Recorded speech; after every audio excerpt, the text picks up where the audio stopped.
You're listening to the Real Estate Proverbs Podcast with host Kevin Jefferson. This is the number one podcast for African American real estate professionals who are doing extraordinary things. It's time to tune in. And now, your host, the People's Lender, Kevin Jefferson. Hello, welcome to the Real Estate Proverbs, and this is Kevin Jefferson, your host. Today I have a special guest with us, a gentleman by the name of Emerick Peace. Good morning, Emerick. Good morning, sir. How are you? I'm doing well. Tell us a little bit about you.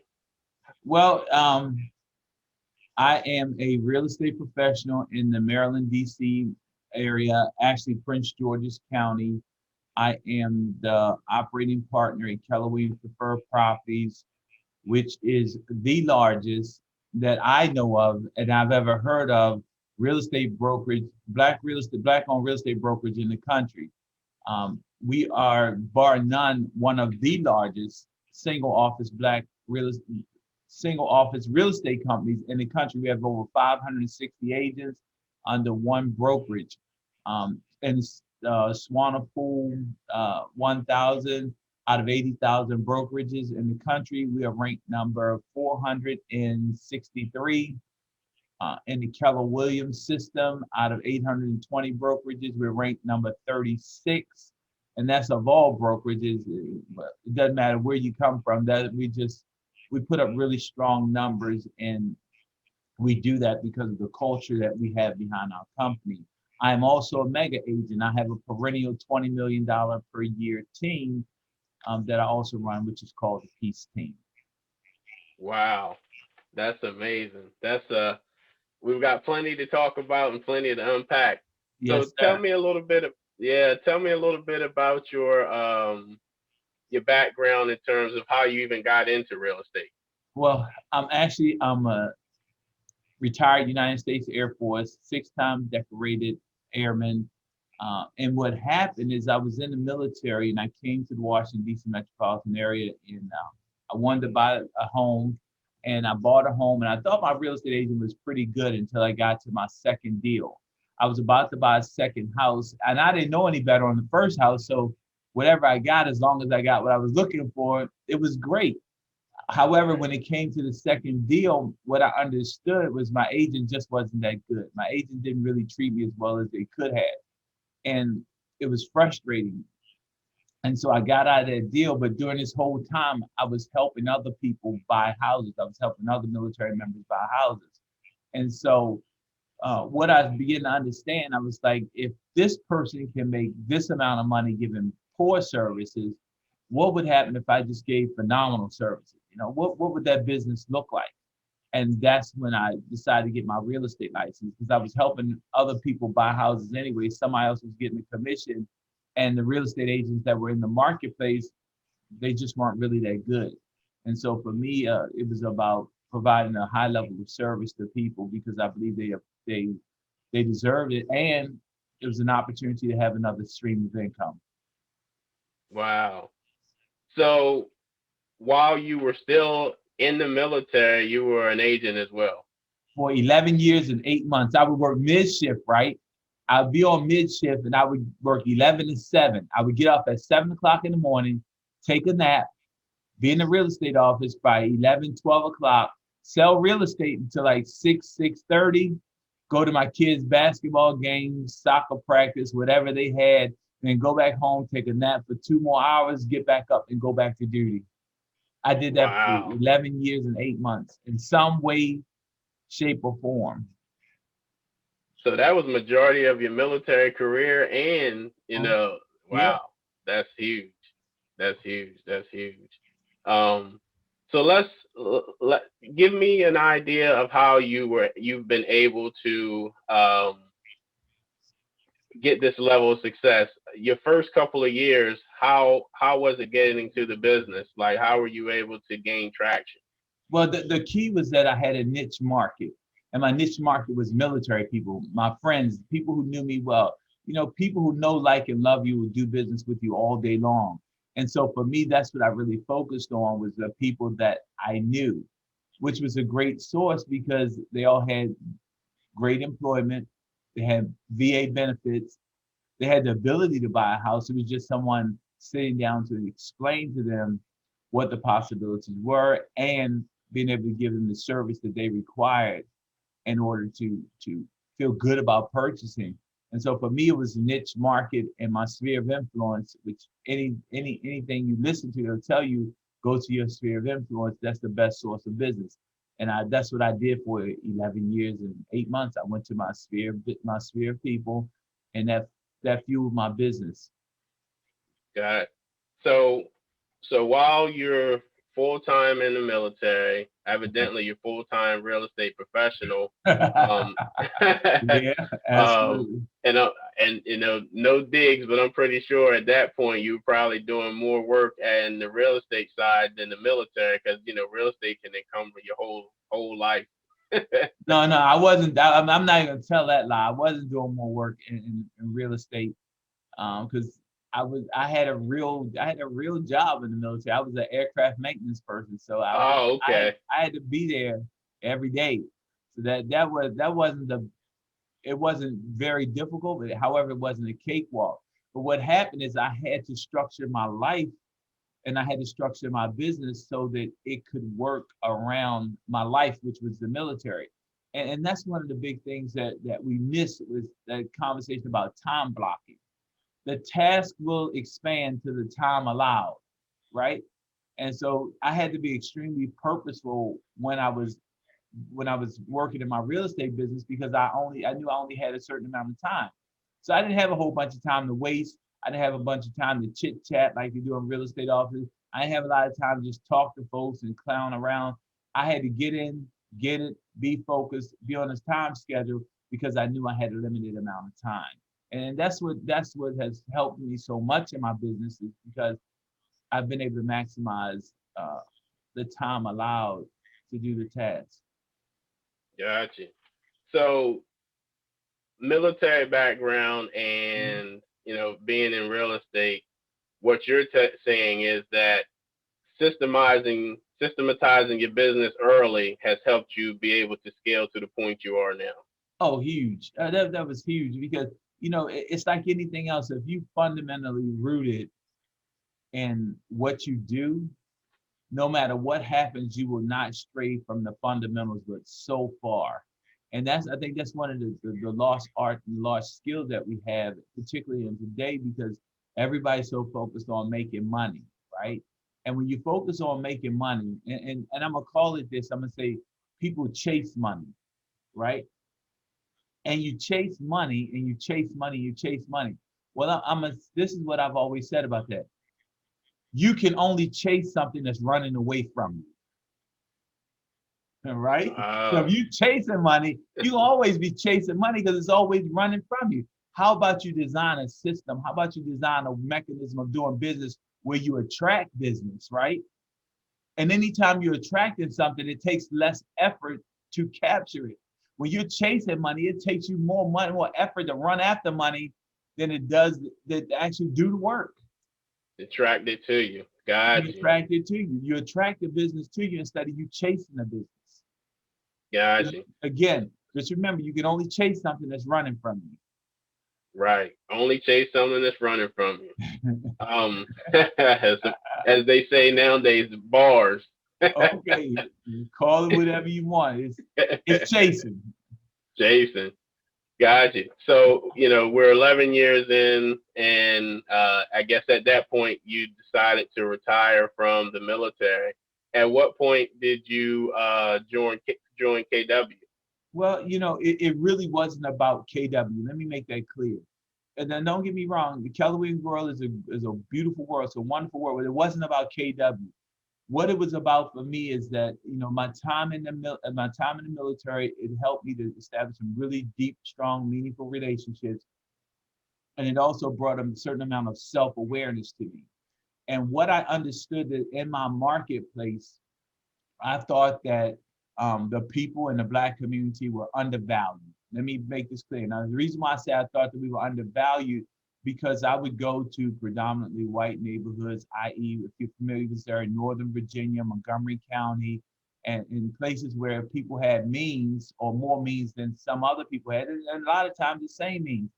And I would go into their real estate offices, and their real estate offices would have hardwood desks, granite countertops, 3 and 4 piece crown mold, and then they would just be decorated beautifully, right?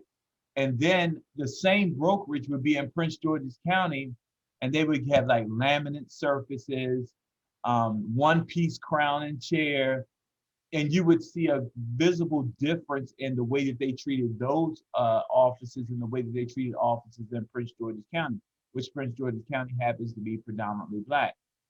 By the same token, I had to go to Montgomery County um, and Northern Virginia to get the best training. They never brought the best training to Prince George's County. And what I said is, I said, the people in Prince George's County are being marginalized. People are not giving them the respect that they're due. And so what I decided to do is I said, either you're part of the problem or part of the solution.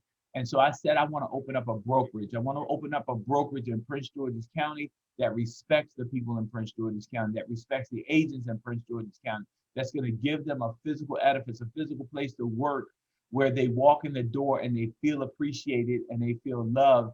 And the agents in that environment are working in an environment that fosters productivity. And then more importantly, when people come into this space, they clearly understand that they're appreciated, their money is appreciated, and the idea was to pour into agents at a level to help agents grow a business, not just real estate transactions, to grow a real estate business.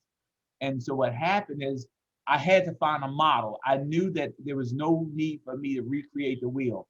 I will say this all day long, and I offend some people, and I hope I don't offend anybody on your show, but it's the truth. You know, I did not want to go and create a brokerage from scratch, because independent brokerages created from scratch usually, and I'm saying the word usually, they don't service their people at the highest level because they don't have the resources. It's kind of sort of like, I don't know if you've ever been there. I know where I grew up. I grew up in West Baltimore, and we didn't have that much where I'm from. And so if you don't have much, you can't give what you don't have, right? And a lot of people open up a smaller brokerage and they don't have anything to give the people that join their brokerage. And so the people in the brokerages, a lot of times they don't thrive as well as they could. I'm not saying they don't thrive. I'm saying they can't thrive. They don't thrive as well as they could. I knew I had a big mission, which was 250 agents. So I knew I had to have a big system and a big model.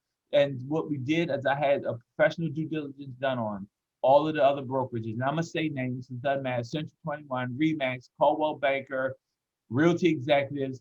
I had due diligence done on all of them and said which system is going to provide the best opportunity to educate and empower real estate agents to the highest level. And then I had to say, and it's 250 people.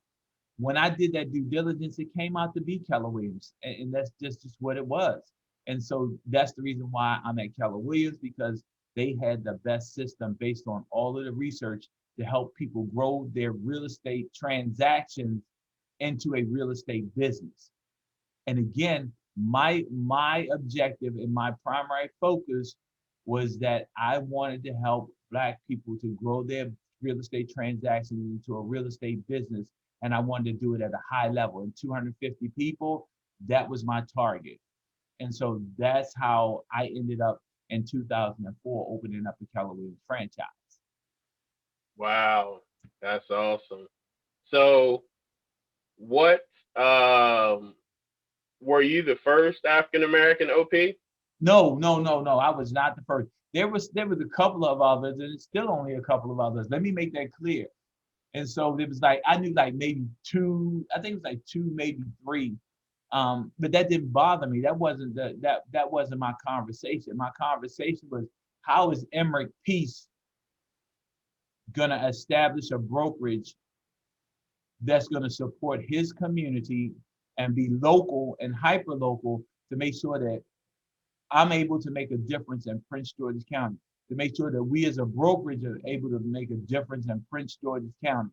And then once I do that, then let's have the ripple effect with the rest of the country and the rest of the world. But you got to start with yourself first.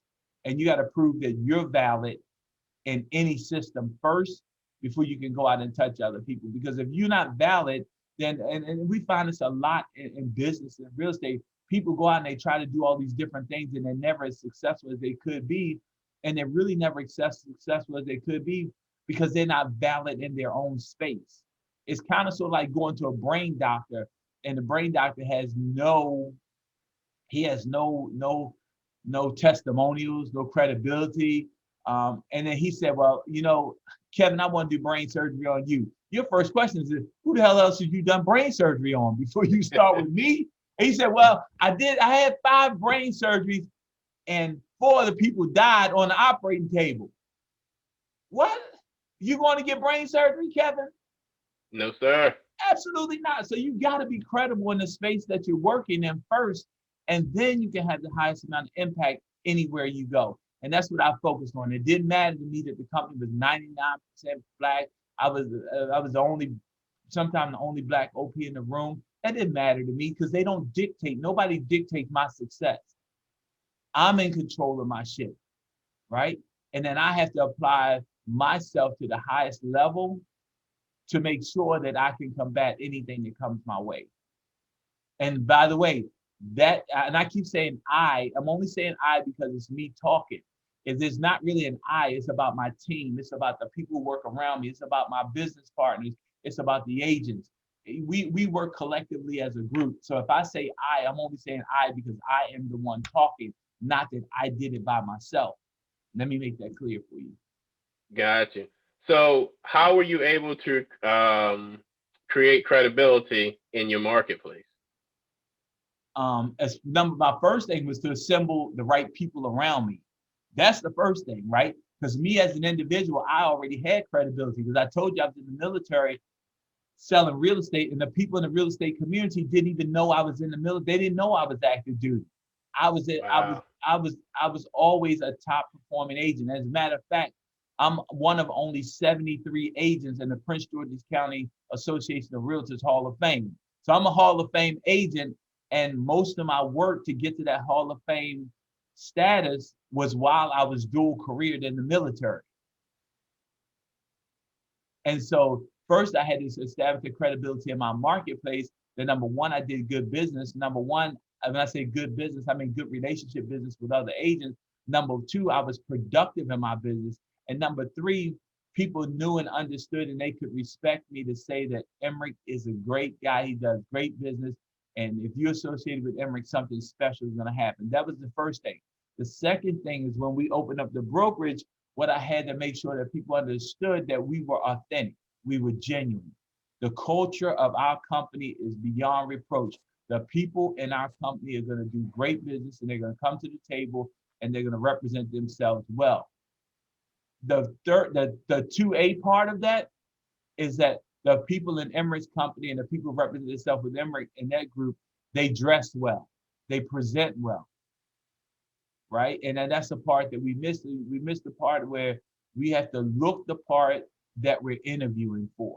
You don't go to an interview, right, with your holy jeans, do you? You ever been to an interview with holy jeans on, Kevin? No, sir. So why the hell do real estate agents go out on their business with holy jeans on? You're always interviewing. And so one of the things that of what we said with credibility, we look the part as professionals. And then the third part was we go and sell something, because real estate, it doesn't matter how good you look, it doesn't matter how well you talk or how well you speak. If you can't sell nothing, you can't sell nothing. So our objective was to have the best trained agents in the marketplace, the best prepared agents in the marketplace, so that we could go out and sell a whole bunch of real estate. And what that meant was that we went from 20 agents. Within the first 5 years, we went to 20 agents, from 20 agents to 300 agents. We went from 20 agents to 300 agents. And we went to number one and number two in market share in our area. That's validity. That's validity. That's credibility right there. That's amazing. So I know you have a program called 12 Steps to $20 Million Business. Yes, sir. At what point was that established? Because I'm feeling like that helped establish your credibility in the market as well. You know what? It actually didn't, Kevin. I did that. The reason why I did that course was because in my growth, right? And I started that. I actually started probably about six. I started that about 6 years ago. So I was 20 years into my it was like 20, 21 years into my real estate journey before I wrote that book, because it comes back to credibility. Like, you see a lot of people that write books, all these different things, and really they haven't done what they're writing about. So they if you had to go back and check their professional cred, not their street cred, their professional cred, it don't match. Their audio and their video don't match it. What they're talking about is not what they're doing. And so for me, what I did was, once I became a perennial $20 million producer, and I understood what it took for me to open up what I was from the beginning of being dual careered in the military, then opening up a brokerage, then running a year after year $20 million business. That's when I did the 12 steps to the $20 million, because I'm credible at that point. There's no point in my session where you can talk to me where it's not something that I did, I failed at doing, or I pursued. So it's not theory, it's not theoretical what it takes to get there. It's knowing what it takes to get there through successes, failure, and tries. And so what happened with that was my gift. That is my gift to people. It's my gift to people because those are the lessons that I had to learn the hard way. I had to pay my dues. I had to pay the toll. I had to pay the price in order to get my life and get my business to that place. And what I said was that I'm going to make this about helping people to understand how you can catapult yourself and catapult your business to a different place without having to go through these trials and tribulations. Here's a roadmap. If you do these things in this workshop, it will get you to 20 million. And that's part of the issue with people, is that most of the time people want to get to a certain place, but they don't want to do the work. So yes, yep, definitely. So 12 steps to a $20 million business. Yes, sir. Is it? I know I've seen you have it in different locations. I think you've been to Atlanta 2 or 3 times. I have. I think you were here earlier this year as well, prior to COVID, right? At the beginning of January. Yeah, January. How are you offering that course right now? Well, every Thursday, that Thursday session that you come to sometimes, it's the 12 steps integrated into their different ways, because 12 steps is actually a 6 to 8 hour seminar. We're 6 to 8 hour workshop. Excuse me. So what I do is I take my Thursday at 4 o'clock sessions and I break it up. I break up the 12 steps in different ways into those sessions and into hour and hour and a half sessions. Sometimes it's instruction, sometimes it's conversation. I call that Thursday session a conversation with Emerick, because even with the workshop is still a conversation, or there may be an individual that adds value to those 12 steps, and we have a conversation from that perspective. Yeah, I know I've been able to gain a lot of great knowledge from those conversations with Emerick. In terms of, I think I heard on a meeting or podcast you did that you were going to change the name. I thought about it. It's going to be altered. It's a really 12 steps to a $20 million business. I'm believing I'm going to alter it, because it eludes the people that you can only have a $20 million business, right? And the truth is, the premise and the steps are really just 12 steps to any kind of business. It is 12 steps to a $100 million business, because there are components in that session that people have a $50 million business that they don't do, a $100 million business. They can learn from it. So the objective behind that was to change from 12 million, because it's really an infinite conversation, because I'm only talking about $12 million real estate business, and that's the mind. And it's a 12 steps to million, 1 million, 5 million, 100, any kind of business. Because my real estate brokerage is not a $20 million business, right? My real estate brokerage is a $1 billion sales business. You get what I'm saying? So No, I didn't say what? How much? my real estate my brokerage has sold over $4 billion in real estate, right? So that and there's 12 steps. There are components in those 12 steps that came from my real estate brokerage, not my individual real estate business. What I did with that was the 12 steps. I chunked it down where I was only focusing primarily on real estate sales professionals. And then the more people that attended my classes that were not, it's not a class, it's a workshop. The more people that attended the workshop that were not in real estate, they kept telling me, man, this is any business. This is not just real estate. And I had to think about it and say, well, the 12 steps is comprised of my thought process and my lessons in business, period. So it's not just 12 steps to a $20 million business. It's 12 steps to a phenomenal business. Wow.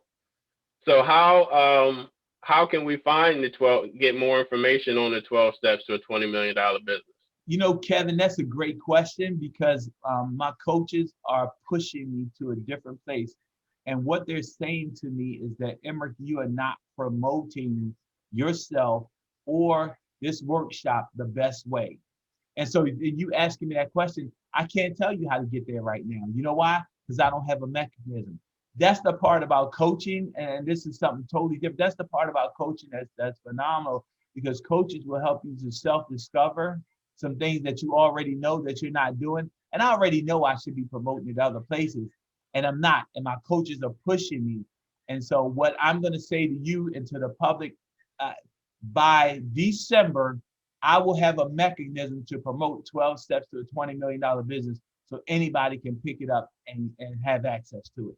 So to answer your question, I don't have a mechanism right now because I never thought about it that way. It was my personal mission. It was my personal journey to go out and touch people to have this workshop. The truth is I'm really doing people a disservice because it's not scalable. I can't touch enough people by myself.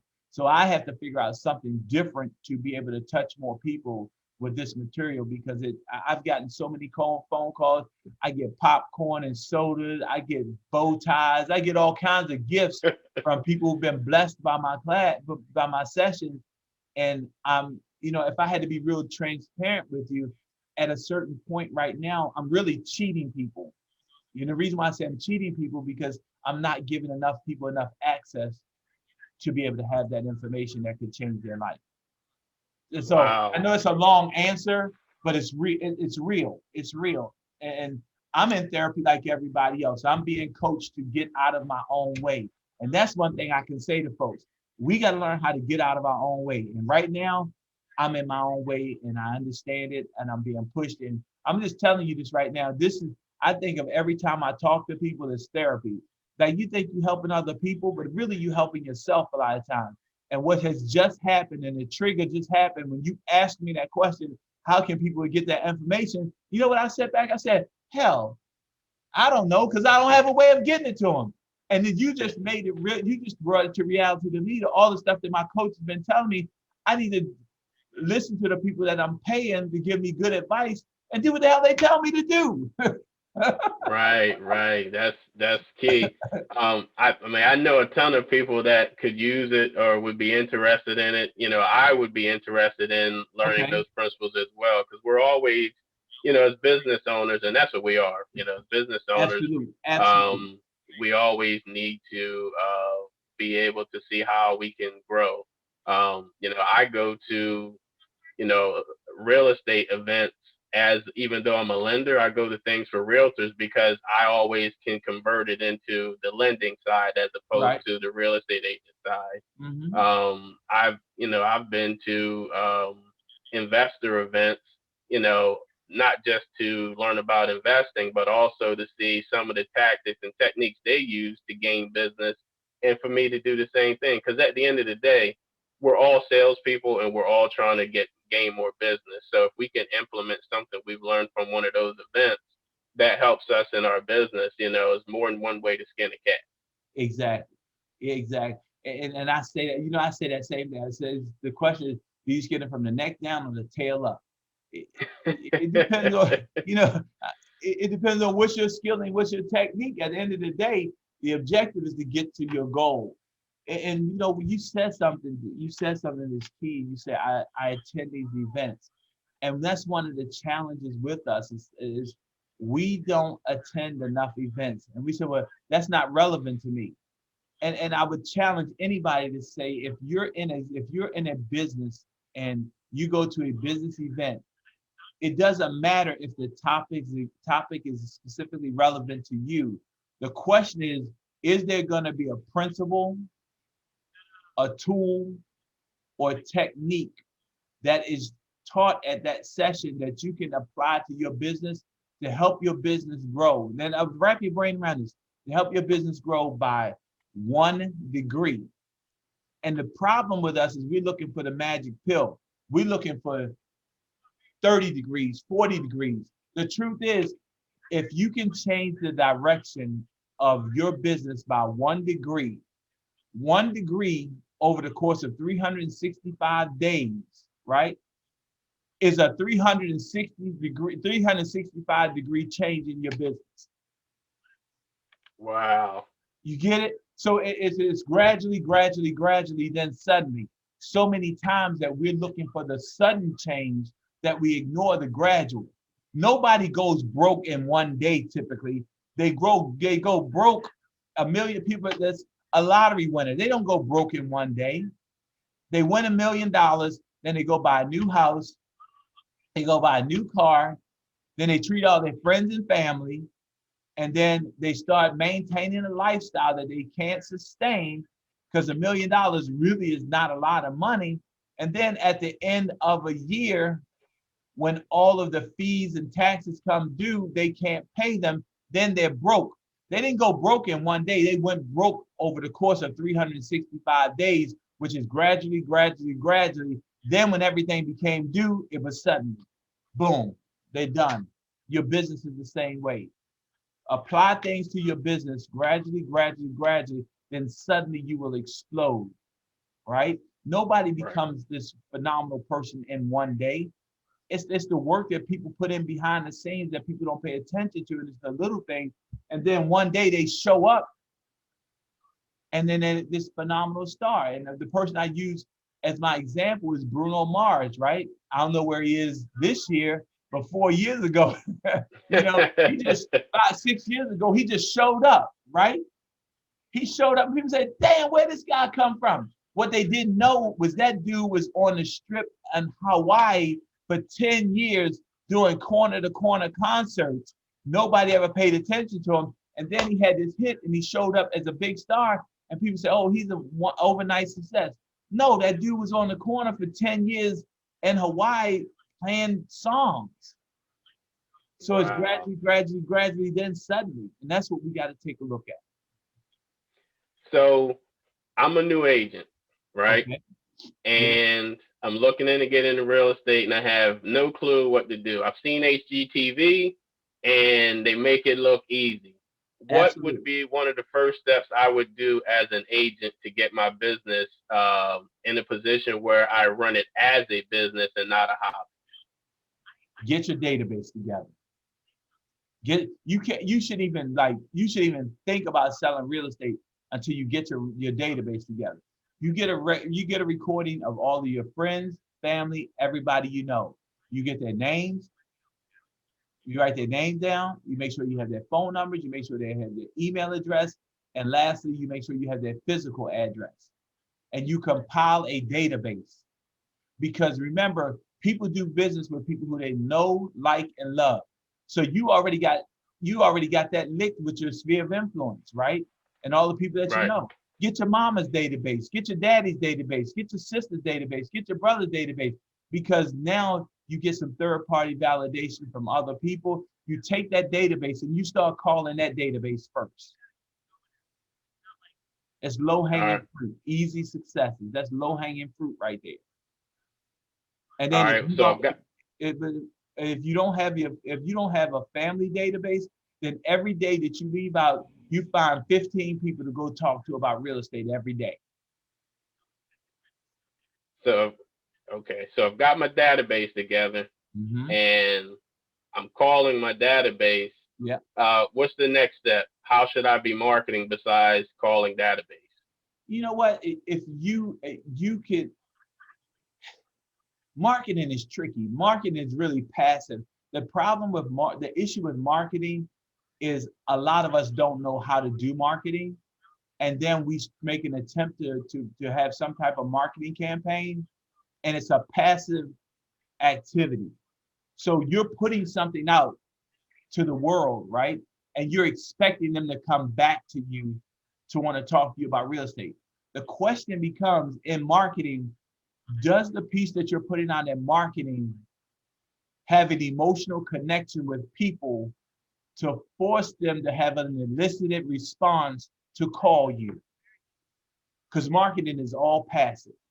What I'm talking about is you have to be actively engaged in your business. When you get in that database and you're calling those people and you're sending those emails and you're following up, that's active participation in your business.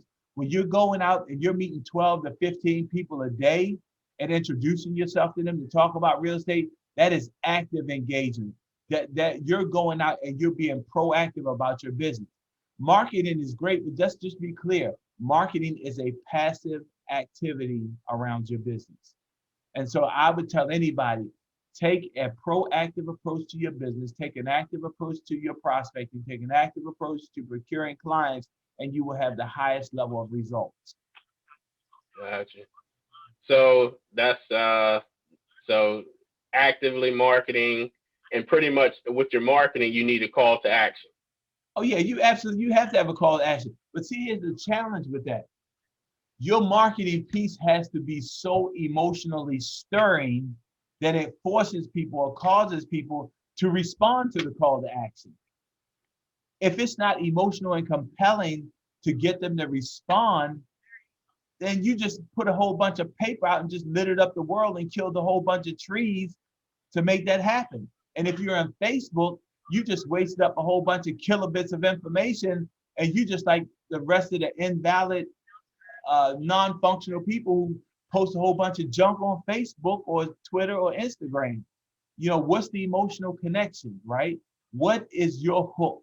What makes somebody want to call you as opposed to the other 50 pieces of marketing literature that they got today? Why you? Right. So at what point, I've got my database together. Right. I'm marketing, Mm-hmm. and I'm starting to see some traction, but not the traction I want to see. At what point do you think I need to invest in my education in terms of real estate or hire a coach? Well, you said something, and I don't know if I alluded to this or not. You should never stop investing in your education. You should start. I should have put that one first, as a matter of fact, before I started talking about your database. And let me go back and let me do a replay and a remix. Your first thing you should do is go to as many classes as possible. That's the first thing you should do. Seek higher education in real estate. Seek more knowledge in real estate, because that's another point. You may get these people to respond to you, right? However, if you're not knowledgeable enough to know what to say to them when they call you back, you may as well not have even gotten a response for them, because with most people, you really only get one shot. And if you blow that one shot and they deem you as not being the most knowledgeable person, or not even being knowledgeable at all in that first shot, you think they're gonna give you a second shot? Or you gonna give the brain surgeon a second shot 10 years later if he say out of his first five clients, 4 of them died on the operating table, you coming back in 10 years and say, well, he killed enough people, he should know how to keep people alive now? No way. Exactly. So you only get one shot to make your first impression. Right.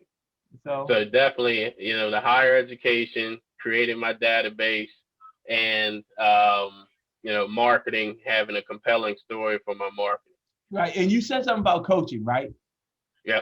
Most people can't afford to get a coach when they first get in this business. Let's make that clear. Everybody can afford to have a mentor. Right. So let's talk about that right quick, because Okay. I think people get those two things mixed up. There's Uh-huh. a difference between, to me, I think there's a difference between what a mentor is and what a coach is.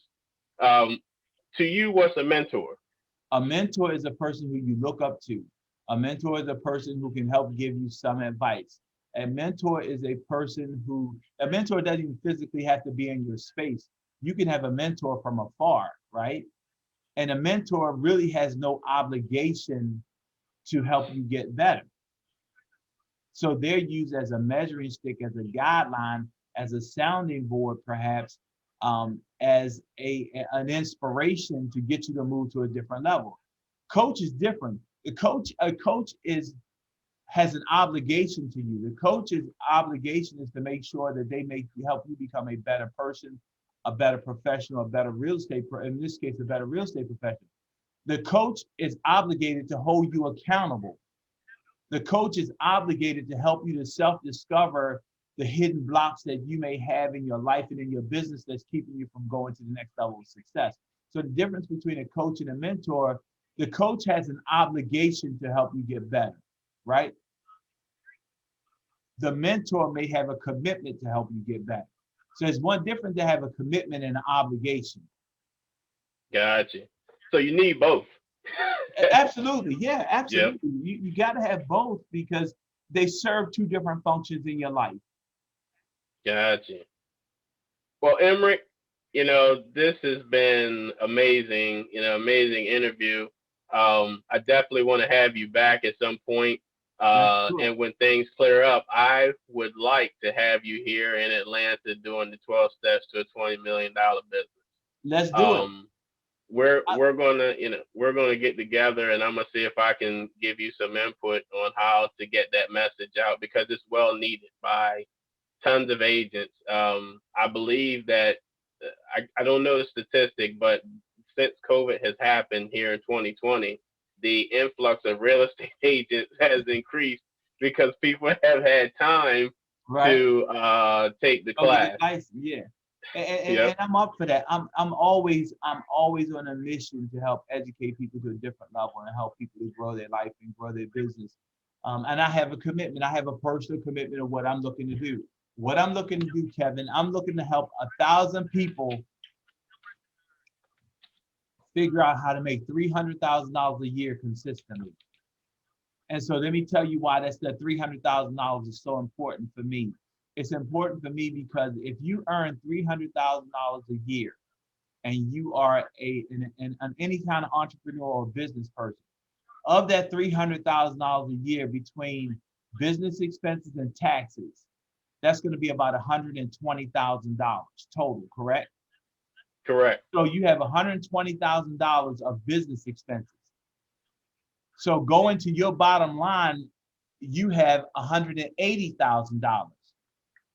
If you had $180,000 after taxes, if anybody, how could that change the trajectory of your life if you've never made more than 70, 80, if you've never made more than $100,000 in your life?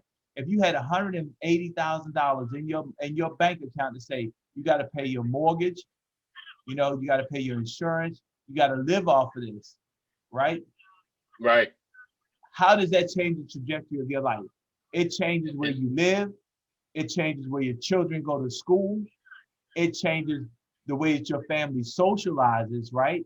And then here's the deal with that. When you change where your kids go to school and where your kids grow up, you change where your kids' kids go to school and where your kids' kids grow up.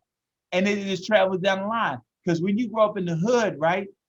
And then people never get out the hood because guess what? Where you grew up, your family grew up, and their family grew up. And until somebody breaks that cycle, right, you don't really understand what the rest of the world is really like. You think that the world is in your little enclosed, capsulated bubble of your hood, of your neighborhood, and you live in good, right? Because you're living good according to those standards. When you step out that neighborhood, now you understand there's a totally different world out there that you've been exposed to. And a mind expanded will never contract back to the same size. Right. It's weird, and you say that. I moved here from Delaware 5 years ago to Okay. Metro Atlanta, Mhm. and I was in a small town. And Which small town in Delaware? Seaford, Delaware. I know where 45 it is. minutes from Dover. I spent some time at Dover. Yeah. Yeah, 45 minutes from Dover. You and the other, your family and the other 3 Black families, right? Let me stop. Yep. Yep.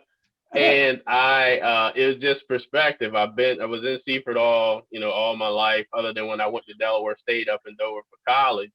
Right. And the very first time I came home, I was like, man, it looks different. It just Right. look different. So I said it when we first got there, and I said it when we left. And when I was talking to my wife, and she tapped me on my arm while I was driving and said, baby, it's always looked like this. You just couldn't see it till you left. Right. So, which means, like now I see the perspective of, okay, it's always looked like this. And now that I'm in a different space, I can see where I was. And now I can import some of the things that I've learned here and Right. put back into my community at home, because that's still always going to be home for me, man. Right. I get it, but you ain't moving back. Nah. I love it from afar. I know the feeling. I know the feeling. I love West Baltimore, but I ain't moving back. It's just it. Definitely. So, Emerick, how can we find you, reach out to you on social media, email you? Yep. So here's the deal. On Facebook, my name is Emerick Peace, Emerick Peace. You can look me up. My profile is 100% public, so you can find me and you can plug into any session that I'm offering. I always post my weekly sessions on my Facebook page. If you want to email me, you can email me at EmerickPeace at kw.com. Emerick Peace at kw.com. Just because it's a KW email doesn't mean I'm conducting KW business. I just direct people there. Or if you don't want to go to a KW email, you say I want nothing to do with Keller Williams, you can email me at Emerick at emerickpeace.com. That's EMERICK at EMERICKPEACE.com. My cell phone number is 240-882-0198. Again, 240-882-0198. That's it. I'm open. I'm public. I'm willing to help people, and I have a special commitment to people, and I make no mistake about it. I love all people.